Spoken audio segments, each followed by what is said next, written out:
们，早上好！今天我们继续学习24式太极拳第一段的动作。首先，我们把上一次课的内容复习一遍。准备好，预备姿势。开始。起势。两臂平举，肘部微屈，肩部放松，屈蹲下落。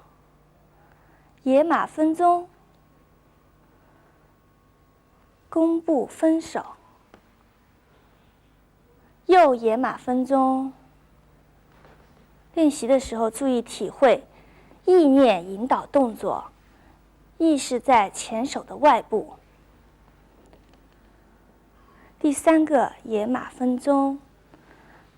好，请注意，下面是今天要学的动作，请先看一遍。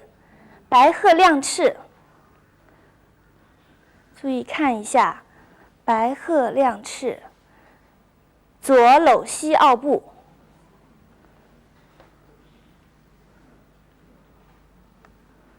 弓步推掌，收。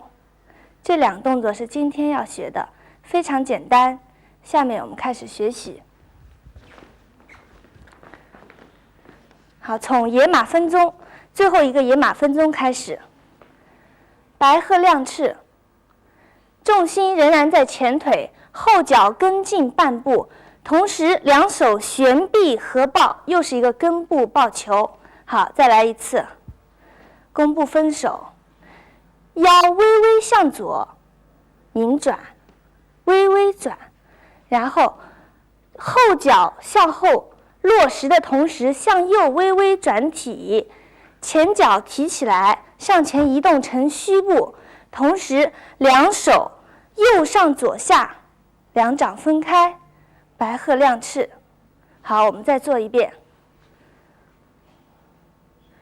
根部抱球，后坐转腰，虚步分手，左手停在左胯旁，右手在右额的上方，然后右手下落经面前，转腰向右后方带出，手心向上，与眼同高，左手随转腰收到右肩前。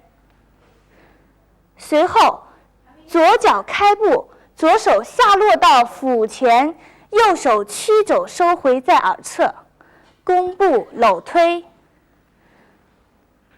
手心朝前，力打掌心，收。好，再来一遍，从野马分鬃开始。根部抱球，两臂要抱圆，手心相对，移重心，后坐转腰，虚步分手，微微松腰松胯，向右转体带臂，右手心向下，右手心向上，左手心向下，弓步搂推，收。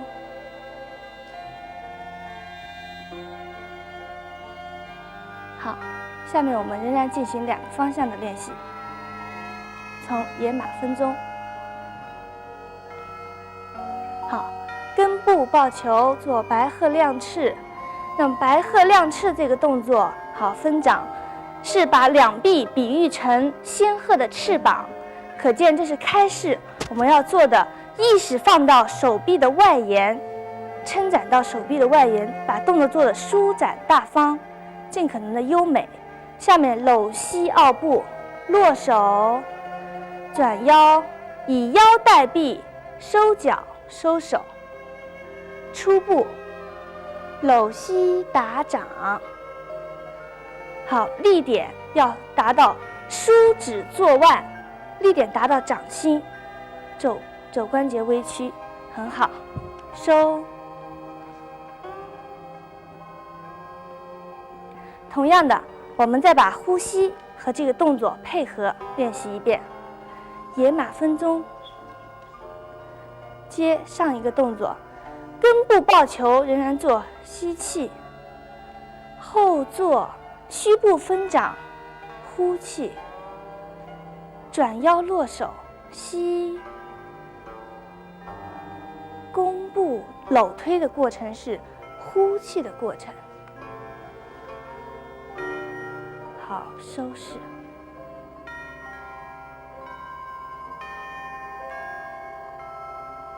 这两个动作很简单。现在我们把上次课的野马分鬃和这两个动作连起来练习一下。从预备式开始，预备的时候是调息入静放松的。开始起势，两臂平举，屈蹲落掌。落下去的时候，膝关节不要超过脚尖，垂直下落，身体不要前倾，也不要后仰。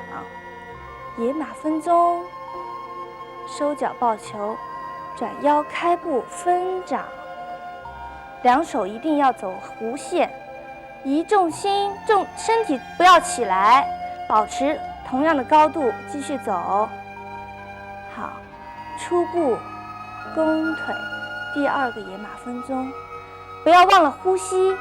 收脚抱球的时候是吸气，吸满了一口气，然后呼气的时候要把这口气完全的吐出来。再收脚抱球，白鹤亮翅，动作舒展大方，意识达到两手臂的外延。落手转腰，以腰带臂，收脚收手，搂膝推掌。推掌的时候，后胯不要上起，弓步。好，收。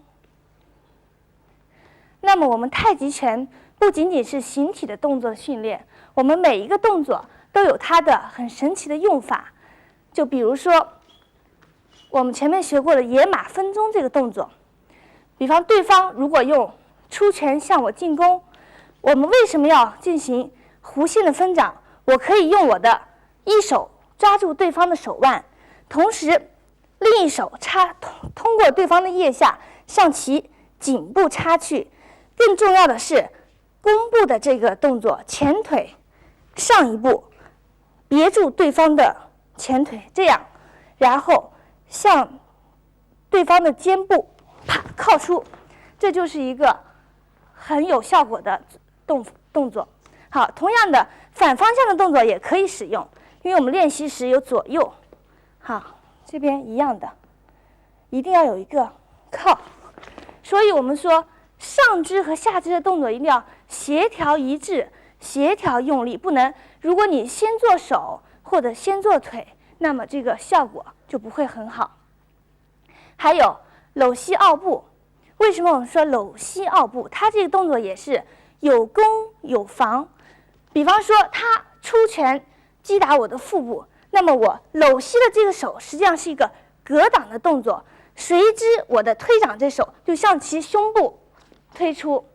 所以我们为什么每一个动作要按照这种要求？力达掌心是对，在用的时候是快的，在练习太极拳的时候是慢的，因为对我们的养生健身来说是慢的。好，那么这些动作不是一天能练成的，要经过反复的磨练。下面我们再转过身来一起复习一遍。预备，开始，起势，两手臂内旋的同时向上平举，屈肘下落。野马分鬃，可以想象一下自己身前有一个对手向我击打，你怎么样是能够化解对方？好，也可以想象你的前手是不是像野马的鬃毛被风吹的斜向一侧的形象。第三个，收脚抱球，白鹤亮翅，注意含胸拔背，髋关节放松，屈蹲，弓步搂推，收。